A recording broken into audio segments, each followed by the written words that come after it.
Hey, alors je suis contente de tourner cette vidéo parce que normalement ça va être un reading vlog sur Dark Rise de C.S. Paca qui est l'autrice de Prince Captif, et j'ai fait un vlog entier sur Prince Captif. J'ai pas l'exemplaire sur moi parce qu'il sort le 7 septembre, là on est le 5 septembre, bah voilà, je vais devoir attendre. Du coup j'attends. En gros, Brajlon a organisé une précommande depuis, je sais pas, depuis juin-juillet. Pour les 1000 premières précommandes, on recevait des cartes de tarot faites par l'artiste Alessia je sais plus. C'est horrible, alors que je la suis, j'aime beaucoup son travail. Bref, voilà. Je mettrai des photos. Cette artiste, j'aime particulièrement parce qu'elle fait des fanarts de Nico, de Percy Jackson, mais juste dinguissime. Elle reproduit des scènes, enfin bref, on n'est pas là pour ça. Elle a fait une collabo avec Brajlon pour faire des cartes de tarot avec les personnages du roman. En fait, je m'étais dit, comme c'était pour les 1000 premières précommandes et que je voyais qu'il y avait pas mal de gens qui étaient enthousiastes, ça en avait à peu près plus de 1000 personnes, du coup je me suis dit bon, je suis prise trop tard, parce que je m'étais dit je vais précommander, je vais acheter le roman seulement si j'ai bien accroché à Prince Captif, seulement si je me dis que j'ai des chances d'apprécier ce que l'autrice peut offrir en plus dans son univers, dans son travail. J'ai fini Prince Captif il y a pas longtemps, et je m'étais dit bon bah là je m'y prends un peu trop tard, les 1000 premières commandes ont sûrement été déjà atteintes, du coup je me dis bon bah j'achèterai en librairie et tant pis pour les cartes de tarot. J'étais un peu dégoûtée, mais bon. Là ce matin, lundi 5 septembre, je vois dans les stories de Brajlon où ils disent ouais dépêchez-vous, la précommande c'est fini dans 1 ou 2 jours, voilà si vous voulez recevoir les cartes de tarot, blablabla. Et du coup j'ai envoyé un message pour demander mes cartes de tarot c'est pas réservé pour les 1000 premières commandes, et du coup ils m'ont répondu, ils m'ont dit les 1000 premières précommandes n'ont pas été encore atteintes, c'est pour ça que voilà il en reste encore quelques-unes des cartes de tarot. Du coup j'étais ok d'accord, bon je me dépêche, du coup j'ai précommandé, du coup faut envoyer notre reçu de précommande pour qui vérifie qu'on a bien précommandé. Mais moi je sais pas c'est quoi le reçu de précommande, du coup je sais une capture d'écran et je l'ai renvoyé, mais je sais pas si ça compte. Voilà, je sais pas, bon bah on verra. En ressortant de Prince Captif, je me dis j'aime quand même bien comment l'autrice elle construit ses personnages de façon grise, comment elle développe son univers et comment elle te fait poser pas mal de questions et elle joue un peu avec tes sentiments, avec ton sens moral, du coup c'est plutôt cool. Puis j'avais vu un peu ses stories sur Instagram, alors déjà elle a l'air d'être un amour, elle a l'air d'être une femme mais vraiment adorable. Elle avait dit des trucs en mode ouais évidemment que Dark Rise va être mieux que Prince Captif, je sais qu'il y a une romance LGBT, je sais apparemment il y a des trahisons, des plot twists de malade, enfin apparemment la fin elle est absolument dingue. Voilà, j'ai quelques attentes, j'ai hâte de voir le truc. Alors je vais pas faire de résumé parce que je vais pas lire de résumé. En fait c'est un young adulte, du coup je me dis jusqu'où elle va aller dans la violence, dans la profondeur psychologique et tout. Je sais pas si elle va s'imposer des limites, mais du coup je vais voir comment elle se débrouille dans ce genre au lieu du genre adulte. J'ai hâte.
Hey, alors on est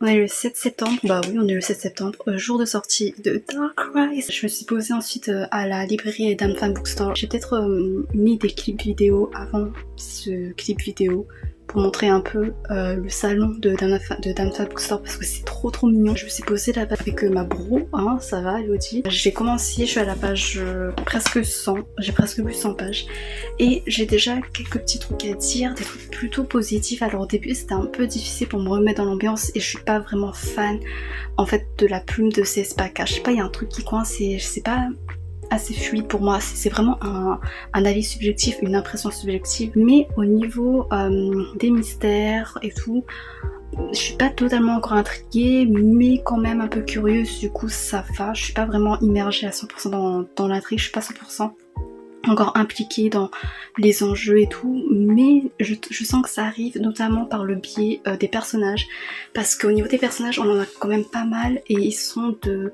différents camps. Et ça promet. En fait, je retrouve quelques ficelles de prince captif, par exemple une histoire de relations complexes, d'identité à devoir cacher et du coup de trahison, de révélation potentielle à pouvoir gâcher la relation entre les personnages et tout. Il y a un potentiel de angsty, je trouve, et ça promet. Parfois, je suis en mode oh, ok, du angsty, ok, d'accord. Et voilà. Et d'ailleurs, je vous ai pas montré un peu les détails. Regarde, c'est trop beau.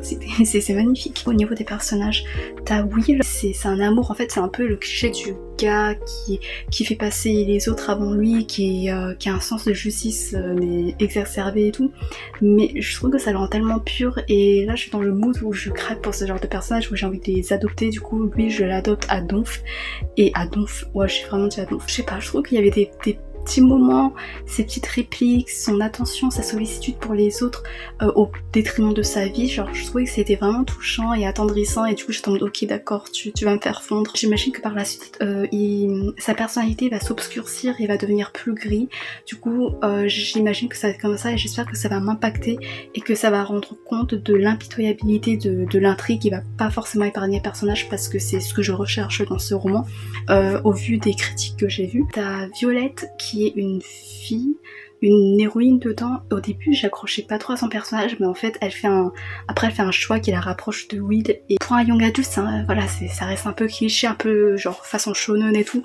mais j'étais prise dedans, j'étais ok cœur, vas-y je pense que je vais t'adopter aussi et du coup elle développe un lien avec Will dans une situation qui était plutôt cool à développer. Et aussi j'aime bien Violette parce que en gros, elle a une situation compliquée familiale et au début j'aimais bien sa relation avec son grand frère mais en fait ça se révèle plus compliqué et il y a un mystère autour de ça, c'est pas très clair, du coup je suis vraiment dedans, je suis en mode ok, genre il y a du potentiel pour le angsty au niveau familial, j'aime bien. Ensuite à Justice, alors en fait le mec je pensais que c'était un gars de 40 ans hyper je sais pas, hyper mature et tout, je pensais que ce serait un mentor pour les deux gamins là, mais en fait il a une vingtaine d'années, du coup comme il a une dynamique assez particulière, assez spéciale avec Violette et que en gros Violette elle cache son identité à Justice et Justice pense qu'elle est ce qu'elle n'est pas et en fait Violette est dans le camp ennemi de Justice, tu vois, genre c'est son ennemi juré.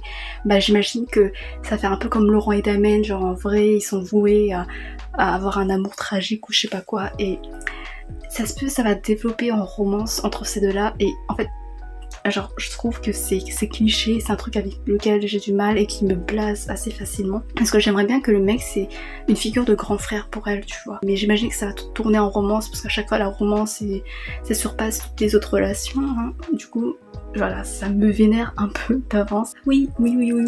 Et aussi du coup je vous avais parlé de la précommande avec les cartes de tarot et tout. Et le fait que j'ai envoyé un screen, je sais pas si c'était le reçu de précommande, si c'était valide ou pas, et j'ai reçu un mail qui confirmait que ma participation a été validée, acceptée, et du coup je devrais recevoir les cartes de tarot chez moi, je sais pas quand. Je sais pas si je pourrais les montrer dans ce vlog, j'aimerais bien, parce que si j'aime les personnages, oh mais je serais trop contente de les avoir. En plus c'est de l'artiste que j'aime beaucoup, ses œuvres et tout, même si je me rappelle pas de son pseudo, ce qui est horrible. Du coup j'aurai des cartes de tarot je crois de Will, il y a Violette et il y a un gars qui est blond et je sais pas c'est qui, peut-être c'est James. J'aurais bien aimé avoir Justice aussi parce qu'il a l'air BG apparemment. Alors quelques minutes plus tard, hein, du coup je reprends la lecture. Il y a James qui est apparu et je sais pas si ça fera pas quelque chose. James était une beauté frappante, d'un blond doré, on l'aurait dit gravé dans le marbre le plus fin, oui, le plus fin paramètre d'un autre temps. Plus personne dans ce monde n'arborait de tels traits, et j'ai marqué, à côté, si, Laurent, déjà. Un frisson de peur parcourut les hommes de Simon, une réaction étrange devant un tel visage si jeune et délicat. C'est la réaction que Laurent suscite, hormis le horniness, mais c'est Laurent, wesh, genre blond doré, marbre, plus fin, je sais pas quoi, visage jeune et délicat, j'imagine qu'il est un peu cruel. Non, après j'imagine l'autrice, elle sait que les gens qui vont lire Dark Rise sont aussi des gens qui ont lu Prince Captif pour la plupart. J'imagine elle va quand même genre modeler le truc d'une autre façon que Laurent, parce que voilà, elle a quand même, j'imagine qu'elle a quand même plus d'originalité que ça, que se plager elle-même, mais pour l'instant ça me rappelle de bons souvenirs. Waouh, Laurent. Waouh. Ah, il était vachement beau quand même quoi.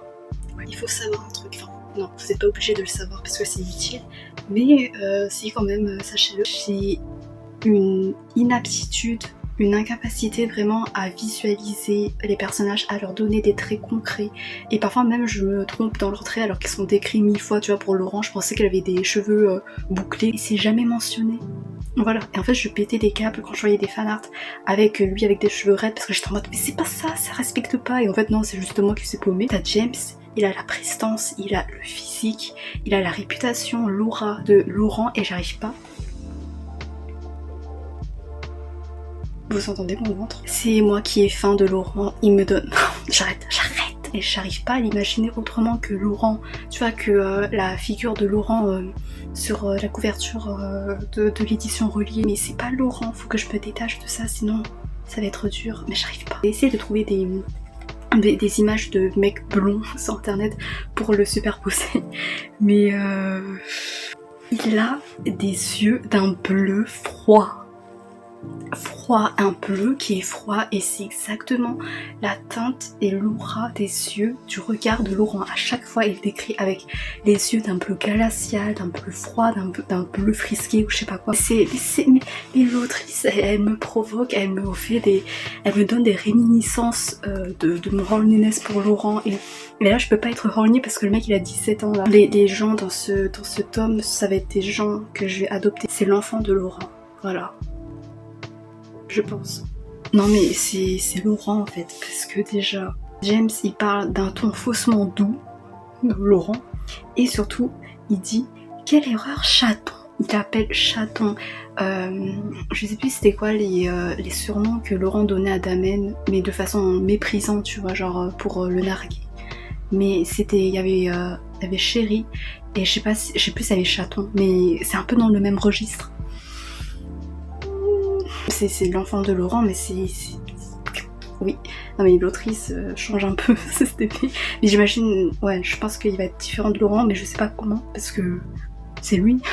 Ah non, c'est bon, j'ai trouvé sa première différence avec Laurent, c'est qu'on voit qu'il exprime ses émotions et qu'il n'est pas poker face 100%. Son calme peut être altéré assez facilement. Enfin, je sais pas si c'est facile de l'altérer, parce que ce qui s'est passé pour le rendre vénère, c'était quand même gros. On a quand même attenté à sa vie. Mon hypothèse sur Laurent, j'allais dire, sur James, c'est le poteau. Du coup, il était dans les Stewards, et qui étaient du coup les combattants de lumière, là, je sais pas quoi. Son cœur, il vibre un peu des mêmes valeurs que ses Stewards, mais il a dû basculer dans le camp de Simon, qui est un peu le camp des gens obscurs et tout, parce que en vrai elle a été obligée ou je sais pas quoi, ou alors il a découvert, il s'est dit qu'en fait le camp des gens obscurs, en vrai ils sont meilleurs que les Stewards, parce que la vérité est plus complexe que ça. Du coup il suit un sens de justice, il poursuit un but noble,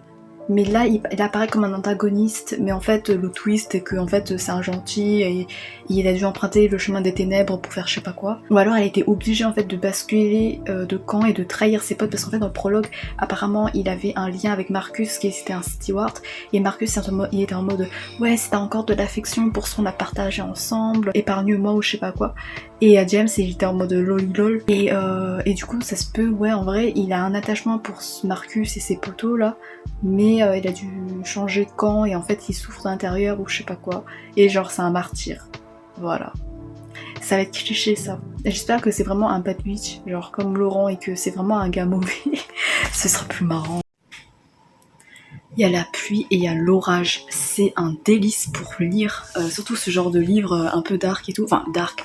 En fait, au niveau de l'intrigue, du coup, là, je suis à la page vers la page 200, j'ai bien avancé, et au niveau de l'intrigue c'est un peu classique, c'est un truc entre le bien et le mal, enfin entre les ténèbres et la lumière, et parfois ça te sort des discours, genre je trouve que c'est un peu cliché, je suis en mode ok ouais, il n'y a pas vraiment de choses innovantes, j'attends de voir la suite, peut-être qu'à la fin, enfin, au moins à la moitié, il y a un truc qui rend le truc plus original. Pareil au niveau de James, du coup on apprend son identité. J'ai l'impression que je peux prévoir un peu son personnage, voir comment il peut basculer du bon côté. En gros, moi je pense qu'il peut changer son destin. Voilà, je rentre pas trop dans les détails. Ça ferait un peu cliché de voir ça parce que c'est un peu ouais, le méchant qui devient gentil.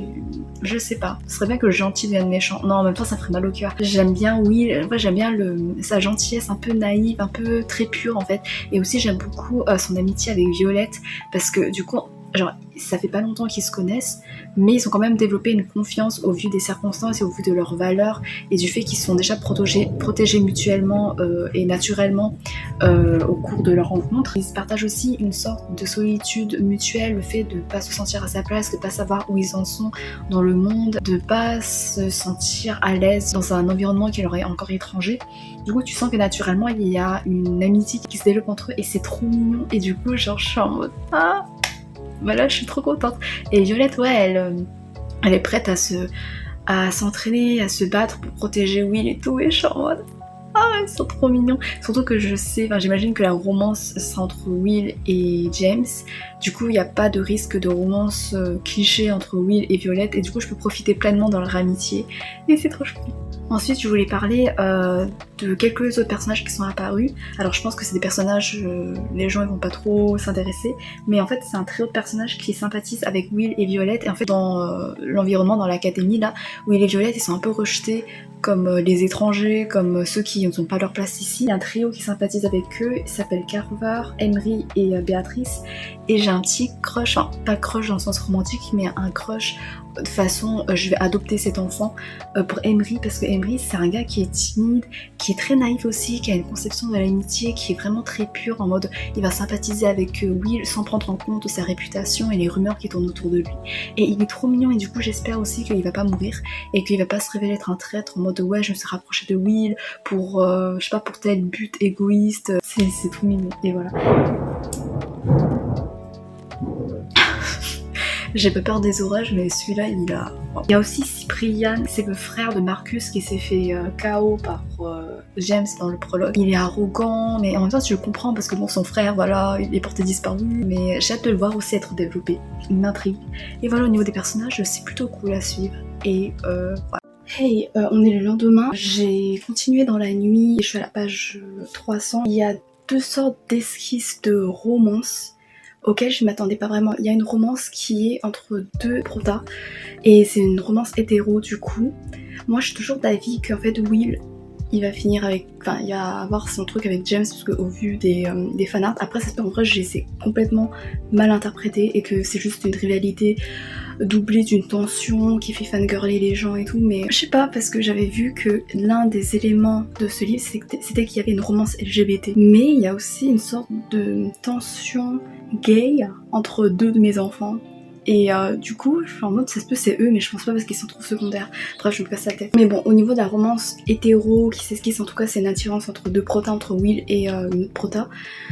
Je suis pas convaincue, mais j'imagine que c'est normal d'être pas convaincue parce que c'est assez basique. Ensuite, au niveau de James, parce que du coup pendant les 300 pages il est apparu 2 fois. C'était juste pour faire une petite démonstration de force en mode oh regardez je suis fort, je suis méchant. Mais là il s'est passé un truc à la fin du chapitre 20 qui fait que j'imagine qu'on va le voir un peu plus et que c'est là qu'il va être plus développé, que sa relation avec Will va être plus développée. Du coup j'ai hâte de voir ce qu'il en est. Il y a un nouvel enfant que j'ai adopté parce que il est trop mignon, c'est Cyprian. Du coup au début voilà il est arrogant et tout, mais je sentais qu'il y avait un potentiel. Là en fait il s'est passé un truc et Cyprian il a pris un peu la scène pour agir et pour se comporter comme, je sais pas, un mec tellement courageux, voilà. Et en plus je trouve qu'il a un côté très pur aussi, dans le sens où il a un côté un peu plus enfantin que...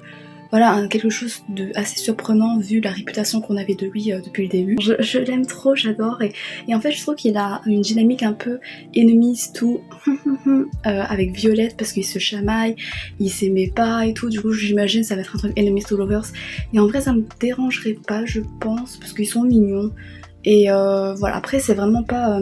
je parle des romances et tout, mais c'est vraiment pas le cœur du récit. Et franchement, si on devait choisir une relation au cœur du récit, c'est la relation entre Will et Violette pour l'instant.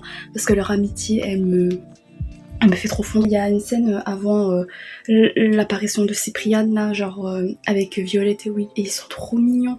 Et je suis trop contente que Violette et Will, parce que tu vois à quel point ça compte dans sa vie. Parce que voilà, elle souffre beaucoup de sa solitude, du fait qu'elle sait plus où est sa place et tout. Au niveau de l'intrigue, il y avait des fois où je me disais, ouais, ça veut essayer de transmettre le message comme quoi rien n'est manichéen, que c'est plus compliqué, que d'un côté t'as le camp des obscurs, des gens obscurs qui se battent pour le roi obscur. En fait, les noms même ils sont clichés, tu vois. Et d'un autre côté, t'as les gens de lumière qui se battent pour sauver le monde ou je sais pas quoi. Dans leur vision étriquée, dans leur vision manichéenne, ceux qui naissent dans la famille des gens obscurs, des serviteurs obscurs, ils sont voués à devenir des serviteurs obscurs, ils peuvent pas changer. Et pareil pour la lumière. Tu sens que cette vision manichéenne fait souffrir par exemple Violette, qui a une situation beaucoup plus compliquée et qui est incomprise dedans. Genre la façon dont ça essaie de dénoncer ça, c'est assez niais en fait, c'est assez cliché. Genre tu peux le voir dans un livre jeunesse par exemple, ça me rappelle dans l'école du bien et du mal. Je trouve ça un peu, voilà, un peu enfantin et un peu niais. Et j'avais vu que voilà, l'autrice elle est assez acclamée, assez reconnue pour créer des personnages qui sont complexes. Mais là, c'est vraiment gentil et méchant en fait. À part peut-être pour James, mais j'aimerais bien plus de nuances pour les autres personnages aussi. J'avais parlé d'un secret par rapport à Violette et en fait ça a été déjà révélé. Je trouve que c'était assez rapide. Genre, je sais pas, je trouve que je me suis pas assez attachée à la dynamique entre certains personnages pour que cette révélation de cette sorte de, entre guillemets, trahison m'impacte vraiment. Genre j'ai lu ça, j'étais... En fait le truc c'est que la chronologie ça dit que ça a passé 3 mois, mais comme je crois j'ai lu un peu trop vite, tu vois, j'ai lu 300 pages d'un coup en un jour, j'ai l'impression qu'il s'est passé quelques jours et du coup j'arrive pas à m'adapter, à me caler sur l'évolution de la dynamique entre certains personnages. Du coup je suis un peu... Mais bon, ça va pour l'instant et je pense que je vais finir aujourd'hui. Voilà. Chapitre 21. On a une première discussion vraiment avec James et Will. Et on a quelques scènes avec James aussi, où on voit un peu plus son rapport avec les stewards. Alors déjà il y a une nuance au niveau des stewards, au niveau de leur destin, au niveau de leur méthode et tout, qui est assez cool, assez intéressant. Tu vois qu'il y a un début de nuance au niveau de cette vision manichéenne. Ensuite au niveau du personnage de James, je crois que j'ai quelques théories qui se confirment plus ou moins. Voilà, il y avait quelques petits plot twists et je m'y attendais pas, mais il n'y a rien de fifou, mais c'est plutôt intéressant et en vrai je me dis... Ah, James, ça peut être un enfant que je vais adopter aussi parce que il touche un peu à mes cordes sensibles au vu de l'esquisse qu'on a de son passé, de ses relations avec certains personnages, de sa tension avec certains personnages aussi. Et puis on a aussi une tension bizarre avec Will. Ils sont ennemis et en fait je trouve que la tension elle est faite de façon moins naturelle et plus forcée que dans Prince Captif. Après je sais pas si c'est parce que là on est en young adulte, du coup l'autrice elle dresse le portrait de leur relation de façon un peu plus grossière et un peu plus évidente que pour Damen ou Laurent où là c'était un peu plus subtil. C'est bien, c'est intéressant, mais voilà, je trouve que ça fait moins naturel, ça fait un peu forcé. Après ça me dérange pas trop, mais je vais voir où ça va nous mener. Mais sinon par rapport au personnage de James, il est intriguant. Ouais, il est intriguant. Le truc c'est que ça avance assez vite en une discussion avec Will, tu vois, genre James il se dévoile déjà pas mal, ça se précipite un peu les choses et voilà. Mais pourquoi pas. D'ailleurs, il y a pas mal de choses, je trouve, qui enlèvent, enfin pas mal de choses, bon, quelques petites choses qui enlèvent de la crédibilité à l'histoire et qui rend l'histoire un peu niais et un peu cliché. Par exemple, il y a des sortes de révélations, en fait, c'est pour moi pas vraiment des révélations parce que tu peux en déduire toi-même facilement.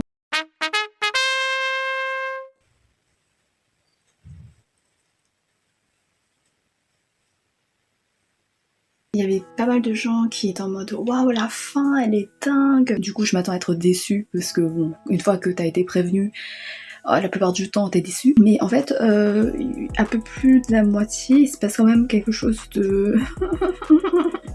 Voilà, j'ai versé ma petite larme et j'étais en mode ok, alors oui, parce que genre tout à l'heure j'étais en mode ouais c'est un peu niais, bon mais en fait c'est niais au niveau de la psychologie un peu des personnages, du comment est façonné un peu l'univers et tout, mais c'est pas niais au niveau des événements.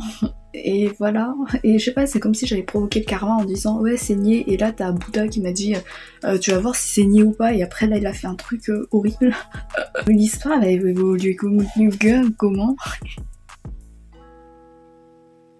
chapitre vers la page presque 400, voilà. Je reste vague au cas où, mais ça me saoule. Déjà là il y avait une romance pétée et là il y a ça, enfin je suis en mode bon ok. Alors, je suis désolée, je vais un peu rager, enfin beaucoup rager, je sais pas. Il y a une scène, c'est avec un artefact que James convoite beaucoup parce que c'est un artefact qui est assez spécial pour lui. Il se passe un truc avec Will et le truc c'est niais as fuck. En fait, genre Will c'est quelqu'un que j'aime beaucoup, que j'ai directement adopté parce que j'adore sa gentillesse, j'adore sa douceur, sa loyauté. Il dégage quelque chose de vraiment rassurant et c'est pour ça que j'adore son amitié avec Violette. Mais cette personnalité en fait, dans sa relation avec James, rend le truc tellement facile et tellement niais à mon sens. En fait, le truc c'est que l'autrice elle essaie de mettre une espèce de tension qui est assez particulière, presque malsaine, pour rendre le truc un peu compliqué, pour aussi un peu rappeler Damen et Laurent. Mais en fait c'est tellement niais quand même que je suis en mode, je suis pas d'accord en fait avec les choix de Will, je comprends, mais non je comprends même pas en fait. Le personnage de James, pour moi il commence à être un peu bâclé en fait, parce qu'il y a toutes les révélations sur pourquoi il est là, pourquoi il est dans le camp du roi obscur, qui viennent d'un coup en fait, qui viennent assez vite, et je trouve que ça nuit un peu à sa complexité. Enfin, je sais pas, après il reste encore un peu mystérieux, mais pas tant que ça. Son charisme en fait est assez atténué par la précipitation de toutes les révélations autour de son identité, qui facilite un peu le personnage. Et bon. Ok, alors je suis à 20 pages à peu près de la fin. L'intrigue à un moment, vers la finale, genre t'as des révélations. J'avoue, les révélations sont assez stylées, genre t'es en mode ah... D'accord, ok, ça se comprend un peu mieux. Bon après, en vrai, ça reste... Je sais pas, je trouve que ça reste quand même cliché, mais c'est plutôt surprenant et c'est plutôt cool comme plot twist. J'adore Violette, voilà, Violette, j'aime beaucoup son personnage et j'aime beaucoup sa relation avec Cyprian, genre leur amitié et tout, le fait qu'ils se sont passés d'une animosité, de préjugés étriqués entre eux à un respect mutuel et un soutien mutuel. Avant le chapitre 33, du coup, fin du chapitre 32, il y a une tragédie et en fait, je m'étais spoilée comme quoi apparemment la fin, elle était ouf, enfin, en tout cas j'avais vu pas mal de réactions très vives sur la fin. Et du coup je m'attendais quand même à un gros truc, et là il s'est passé un truc, il y a une tragédie qui s'est passée, et la tragédie, j'avoue, j'ai rigolé parce que je trouvais que la tragédie est survenue, a été forcée de façon tellement peu naturelle et tellement débile, et aussi ça concerne un personnage que je m'en fous. Du coup j'étais, en fait quand j'ai vu, j'étais ah bah au moins on va plus se casser la tête avec ce genre de drama, et voilà. Si c'est ça qui a fait réagir tellement de gens et tout, moi je suis hyper déçue, hein. Je suis pas du tout dedans. Et j'espère que dans les 20 dernières pages il me réserve quelque chose aussi. Mais je sais pas. Ah c'est... Oh, non, bah si, je suis trop conne. Parce que du coup, il y a un de mes personnages préférés, un de mes enfants qui est en danger. En fait, on l'a quitté. Et après, on est revenu sur un autre point de vue où là, il y a eu la tragédie. Et du coup, là, j'ai un peu baissé ma garde en mode ok, d'accord, c'est ça la tragédie, je m'en fous. Et là, j'ai oublié que mon autre personnage que j'aime beaucoup, et bah, il est aussi en danger. Et il risque de mourir. Oui. Non. Non, j'ai déjà perdu pas mal d'enfants. Non.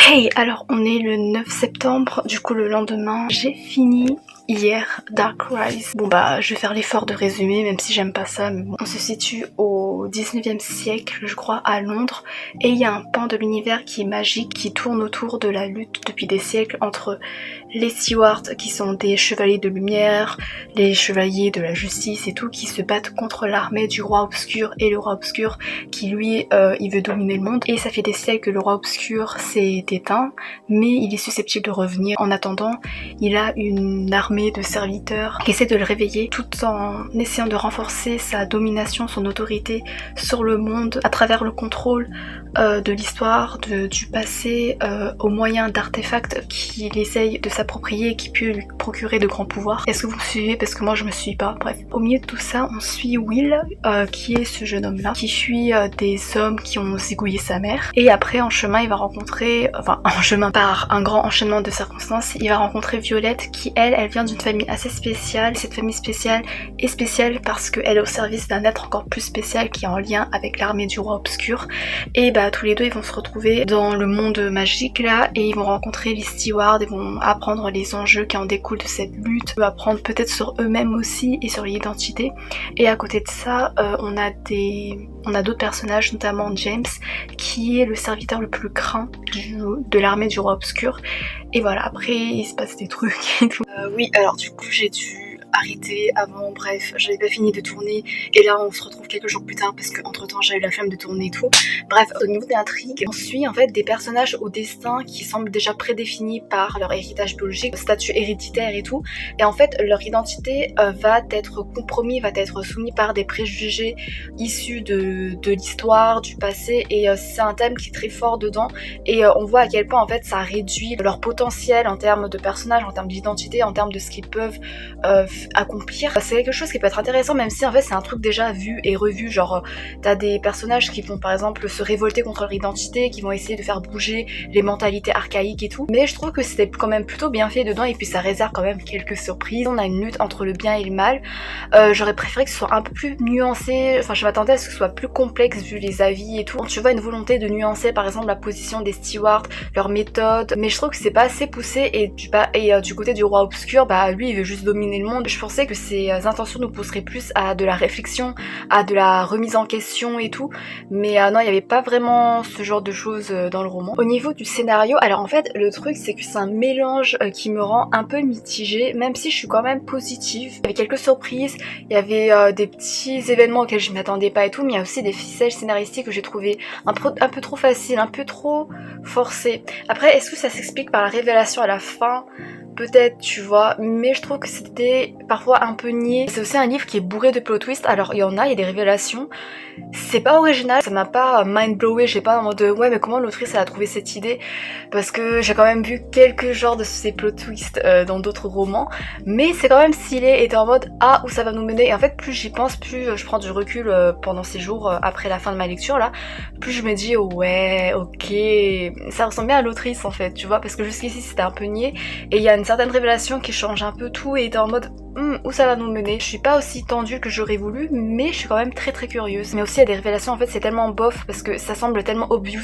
Genre pour les personnages ils ont l'air d'avoir une illumination et tout, t'es en mode mais c'est obvious, ça c'est pas évident. Ça explicite pas mal les métaphores, tu vois, genre ça force beaucoup. En fait, genre moi je préfère qu'on me laisse analyser moi-même les métaphores, tu vois, ou les scènes, les parallèles de scènes et tout. Je trouve que c'est beaucoup plus forte alors que elle, en fait, elle explicite tout. Et je suis en mode, c'est bon, mollo, on a compris. Puis enfin, il y a aussi des explications qui sont très répétitives. Enfin, tu sens que l'autrice, elle veut veiller à ne pas nous perdre. Mais on est en mode, tu sais, qu'on a un cerveau, en fait. T'inquiète pas, tu peux avancer, on peut move on et let's go. Ok, alors petit aparté pour un peu nuancer mon propos parce que j'avais l'impression que quand je dis ouais bon il y a des surprises qui étaient pas vraiment des surprises, je m'attendais à plus d'originalité, je fais comme si c'était vraiment cliché, que voilà j'étais un peu blasée pendant ma lecture, alors que non pas du tout, franchement il y avait des surprises. Enfin, en fait quand je re-regarde mon vlog et que je regarde mes réactions et que je regarde mes hypothèses qui se sont révélées pour pas mal d'entre elles très fausses, je me dis meuf tu vas te calmer, tu vas calmer ton ego et tu vas t'excuser auprès de l'autrice. Franchement elle m'a prise au dépourvu pour sur pas mal de points qui peuvent se révéler assez secondaires pour pour certains lecteurs, mais pour moi ça compte. Quand je re-regarde mes réactions, je suis en mode mais meuf, mais si tu savais ce que te réserve la suite en fait, donc calme-toi, arrête d'ouvrir ta gueule pour rien et juste avance, juste pour mettre l'accent sur le fait qu'il y avait quand même de bonnes surprises. Alors au niveau des personnages, les personnages c'est ce qui constitue mon point fort de ma lecture, parce que ce qui a rendu vraiment ma lecture hyper cool et addictive, parce que j'ai adoré et j'ai adopté une famille d'enfants, voilà, plusieurs enfants, bon après il y en a qui sont morts. Oui voilà, c'est ça aussi, parfois il y a des moments c'est hyper brut en fait, c'est hyper rushé et en fait il y a des personnages qui meurent mais de façon hyper random, tu sens que c'est vraiment des personnages que l'autrice elle en avait rien à foutre ou quoi, juste pour faire de la violence, montrer oh regardez c'est cruel, oh regardez c'est impitoyable, mais moi j'étais en mode mais eux ils avaient du potentiel en fait pour servir plus que d'appât. Je suis deg en fait, parce que j'ai même pas réussi à pleurer tu vois, mais bon, si à part une petite larme, mais normalement je suis hyper fragile et du coup une petite larme bon, c'est pas assez pour moi. Au niveau des héros, alors on a Will qui est ce jeune homme. Oui, je l'ai déjà dit, je crois. J'ai beaucoup aimé dès le début parce que il a un cœur en or, il est tellement pur et ça semble un peu naïf aussi parfois dans un monde impitoyable et tout, mais c'est ça aussi qui fait sa force et le fait qu'il reste droit et qu'il reste juste avec ses valeurs et qu'il respecte toujours ses promesses et tout, par exemple en termes d'amitié, le fait qu'il va jamais trahir un ami, qu'il va toujours rester à ses côtés, même face au monde entier, et c'est un truc que tu sens avec Will et notamment avec Violette, bref je parlerai de plus tard. Pour Violette, je pense que c'est mon personnage préféré parce que je trouve que c'est le personnage le plus accompli, le plus vibrant pour moi dans ce premier tome, parce que son histoire, sa situation familiale qui est hyper angsty, qui te laisse sur le doute vis-à-vis de quelques petits trucs, ses relations avec les autres personnages, avec Will, avec Justice, avec Cyprian, avec Tom qui est son grand frère biologique et tout, et son évolution et ses moments mais méga badass, mais vers la fin, mais oh, non mais on s'incline. Je trouve qu'elle a le meilleur développement dans ce tome 1 et c'est trop bien en fait, et c'est cool parce que c'est une héroïne mais elle a pas d'arc romantique, elle est juste en train d'essayer de forger son identité en se libérant des préjugés de son passé, en se libérant de son héritage et tout, pour être elle-même et pour trouver sa propre voie en tant qu'individu, et c'est un truc qui est fort et c'est tellement admirable, d'autant plus pour une jeune fille en fait. Du coup genre j'ai trop aimé. J'en profite pour parler des amitiés, je parlerai des autres personnages après, parce que les amitiés dedans voilà, ça peut sembler niais mais je trouve que c'est surtout rafraîchissant et c'est un truc qui me rend hyper fragile, et parce que c'était tellement pur et il y avait des moments, alors il y avait des moments marrants, il y avait des petites répliques et tout, c'était trop drôle, mais il y avait aussi des moments hyper puissants pour moi qui montrent en fait la beauté de l'amitié et comment ça peut t'aider, et c'était trop bien. Une énorme mention spéciale à Will et Violette, parce que vraiment quand j'ai commencé ce temps je pensais que ce serait la romance bizarre toxique entre Will et James qui serait la relation centrale, mais en fait non, la relation centrale ici c'est l'amitié entre Will et Violette qui est tellement bien développée depuis le début, depuis leur rencontre qui est tellement stylée, genre j'avais des frissons, j'étais ok let's go, ok mes potes, à tout leur développement et comment ils se rapprochent dans leur solitude mutuelle, dans le fait qu'ils se sentent pas à leur place mais aussi qu'ils se soutiennent, et que en fait j'adore aussi parce que tu sens à quel point en fait ils ont pas l'habitude de recevoir de l'affection, à quel point ils ont pas l'habitude que quelqu'un se soucie d'eux, et du coup quand ils se soucient mutuellement l'un de l'autre, genre ils sont un peu maladroits, ils sont un peu gênés, genre il y a une habitude que Violette elle a beaucoup, c'est quand Will genre il lui fait un compliment, il la rassure et tout, elle essaie d'exprimer sa gratitude, un remerciement, mais elle est un peu maladroite, un peu awkward, et du coup elle lui donne une petite bourrade dans l'épaule, et je suis en mode c'est trop mignon, c'est trop pur en fait. En fait j'ai un faible pour ce genre de personnage un peu awkward socialement, un peu qui sait pas trop comment se dépatouiller avec les marques d'affection, et parce que c'est moi, et je trouve ça trop mignon, j'étais ils sont trop mignons. Et puis aussi leur confiance mutuelle qu'ils développent au fur et à mesure, et ils sont vraiment genre c'est une bromance tu vois, genre ils sont là l'un pour l'autre, ils sont loyaux.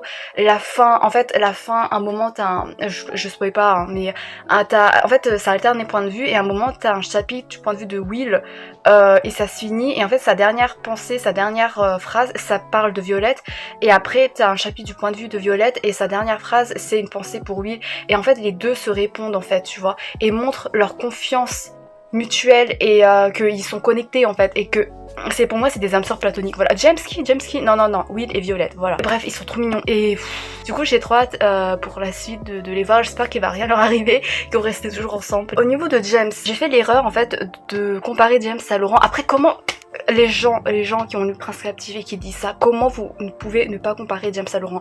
Voilà, c'est la même autrice, je sais que c'est pas le même univers ou quoi, mais dès le début il avait la même aura, après il était moins tempéré que Laurent, mais tu parles de son physique, t'as l'impression d'avoir un clone de Laurent en fait. J'étais en mode ouais, comparé à Laurent, il est moins bien développé parce qu'il est un peu bâclé, un peu rushé et tout, mais non, faut pas comparer parce qu'en fait plus on avance et plus tu vois que James c'est pas du tout un Laurent, loin de là. Pendant mon vlog, j'avais dit que ouais, James il est un peu bâclé parce que son développement il est développé très très vite en fait, tout son arc est dévoilé, tous ses mystères et tout, ses sentiments, sa vulnérabilité, tu le vois très rapidement.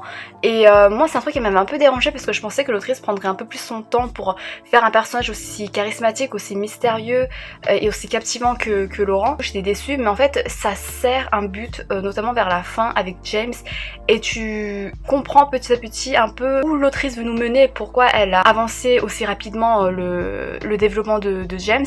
Et du coup je me dis ok, d'accord, c'est bien, parce qu'au moins tu ne te plagies pas toi-même avec Laurent, et tu nous sers un truc qui peut être original et qui peut être très cool en fait. Au niveau des autres personnages, alors j'adore Justice. Pendant ma lecture, je pensais qu'il serait en couple avec Violette parce que tu sais, à chaque fois, c'est le genre de rencontre où tu te dis, c'est un truc enemies to lovers, voilà, ils sont des préjugés différents et après ils apprennent à se rapprocher, à surpasser ça et après ils tombent amoureux et tout. Mais non, c'est pas ça. Justice, c'est vraiment un grand frère pour Violette et c'est mignon et du coup, ça a été vraiment une autre surprise. J'étais ok, d'accord, merci de pas tourner les relations hétéro en romance et du coup, c'était cool. Il y avait aussi Cyprien et tout, bref j'avais quand même pas mal parlé des personnages dans mon vlog. Mention spéciale quand même à l'amitié entre Violette et Cyprien, en fait à toutes les relations avec Violette parce que Violette, voilà, best, mais bref, j'ai déjà parlé. Violette et Cyprien, genre au début ils étaient rivaux, ils étaient ennemis, voilà, ils s'aimaient pas. Cyprien il était vraiment ancré dans ses préjugés et tout, et puis après ils se détachent petit à petit en voyant à quel point Violette c'est la badass des badasses, et après ils deviennent trop mignons. En fait ils sont trop mignons, juste ils sont trop purs, et puis j'aime trop quand ils se chamaillent et tout, bref je perds mes moyens. J'ai pas du tout aimé la romance, j'ai trouvé que c'était tellement forcé. Après ça sert à un truc, tu vois, genre tu vois où ça nous mène, et en plus tu te dis oui c'est sûr que c'est pas la romance principale parce que tu sais c'est quoi la romance principale, du coup tu savais que c'était un truc voué à l'échec, en fait ça allait pas marcher, et du coup je me suis dit mais pourquoi l'autrice elle perd son temps avec ça en fait. J'ai l'impression que comme dedans on développe pas la romance entre Will et James explicitement, genre elle voulait quand même mettre de la romance comme si c'était un truc impératif à faire, c'était un élément, un ingrédient nécessaire à une histoire de young adulte, et du coup elle a mis une romance comme ça en mode oui voilà, comme ça vous distrait, ça vous divertit, alors que moi je suis en mode c'est super un romance sans romance aussi, t'inquiète pas, on peut se débrouiller sans, surtout avec une romance aussi pétée. Ça peut peut-être se comprendre avec les explications et tout, mais concernant la fin, alors est-ce que la fin est une déception? Parce que du coup j'avais dit que ouais apparemment la fin elle est dingue, il y a plein de gens qui sont en mode waouh ça m'a bouleversé la fin blablabla, et du coup j'avais quand même de grosses attentes. En vrai c'est pas mal, en vrai en fait plus j'y pense et plus la dernière phrase du roman il me marque en fait, t'es en mode l'audace. En fait c'est ouf en fait dans un roman où la dernière phrase, la pile la dernière phrase ça te marque, et même toute la scène, l'épilogue là, mais la dernière phrase ça promet pour la suite. Et ouais du coup genre j'ai hâte quand même, je suis un peu hypée. Après voilà, je suis pas déçue, mais c'est un peu au-dessous de mes attentes. Non quoique non en vrai ça va, plus j'y pense et je suis en mode ok, stylé, ça peut stylé. Ah oui, j'ai pas parlé de la relation bizarre entre James et Will, alors que c'est la relation principale, enfin c'est la relation phare dans le fandom. Est-ce que je comprends pas, parce qu'en fait je vois aucun fanart de Will et Violette et ça me révolte parce qu'ils sont hyper bien développés, et en fait il y a que des fanarts de Will et James, et je suis en mode mais je m'en tape. Alors c'est pas encore de la romance, mais il y a un début de truc, après tu sens que ça va être compliqué comme Damen et Laurent, et c'est pour ça que je suis là en fait, je veux un truc bien toxique pour voir comment l'autrice arrive à se débrouiller avec ça, parce que je trouve qu'elle se débrouille pas mal avec ce genre de choses toxiques et tout, elle arrive bien à nous faire adhérer genre alors que moi je suis vraiment une fille hyper rationnelle, hyper moralisatrice même dans les romans. Mais pour Prince Captif par exemple, j'étais c'est toxique, c'est problématique, mais let's go quand même. J'ai hâte de voir comment elle va se faire avec ça, parce que du coup c'est hyper slow burn en fait, dedans c'est pas encore une romance entre eux, mais il y a des petites scènes de tension, et en fait il y avait des scènes violente, mais apparemment c'était des trucs de tension sexuelle et je pouvais le sentir, mais j'étais surtout dégoûtée. Voilà, j'arrivais pas vraiment à adhérer. Après ça c'est comme ça aussi dans le tome 1 de Prince Captif, parce que dans le tome 1 de Prince Captif il y avait des scènes hyper problématiques entre Damien et Laurent, genre tu peux pas dire ah ouais la tension sexuelle entre deux, non ça c'était hyper glauque. Et c'est un peu pareil dedans, même si c'est moins poussé, mais il y avait quand même une certaine scène avec une corne de licorne. Il y avait plein de gens qui étaient en mode waouh c'est aussi sexy que des scènes wallé, et moi j'étais en mode mais en fait c'est hyper immoral. Je suis pas sur la même longueur d'onde et ça m'arrive en fait à chaque fois dans les romances. Par contre la fin promet quand même quelque chose de très très intéressant. Pour conclure, est-ce que ça peut être mieux que Prince Captif? Alors je suis pas une fan de Prince Captif, du coup si je dis que c'est mieux ça veut pas forcément dire que c'est bon non plus. Mais je pense que j'ai plus m'éclater dedans que dans Prince Captif, parce que déjà c'est de la fantasy et c'est un genre que j'adhère beaucoup plus que dans Prince Captif. Surtout il y a des trucs qui m'avaient manqué dans Prince Captif. Par exemple dans Prince Captif j'avais dit qu'il y avait un potentiel au niveau de certains personnages secondaires en dehors de la romance, mais ils sont pas exploités et du coup pour moi c'était juste un arrière-plan de personnages qui sont flous en fait, et ça m'avait hyper déçue en fait parce que je voulais apprendre à les connaître, et dedans bah je me suis attachée à pas mal de personnages, du coup c'était cool. Et puis aussi il y a des relations secondaires qui sont hyper cool, par exemple des amitiés que je trouve dans Prince Captif hyper bâclées et pas assez immersives, et ici bah j'adhère de ouf. Du coup voilà, comme je marche au niveau des personnages, il y a moyen que si je reste attachée à ces personnages et que je suis impliquée dans leur relation, ça peut être hyper cool. J'ai trop hâte de les retrouver et je pense que je peux m'éclater, et voilà, juste j'ai trop hâte. C'est un roman que je peux vous conseiller parce que Violette, Violette oui, et Cyprienne et Justice, bref ils sont trop mignons, ils sont trop cool. Bref, et en dehors de ça aussi l'histoire qui peut être plutôt pas mal avec les plot twists, les enjeux et tout. Merci si vous avez regardé jusqu'à la fin, genre vraiment merci.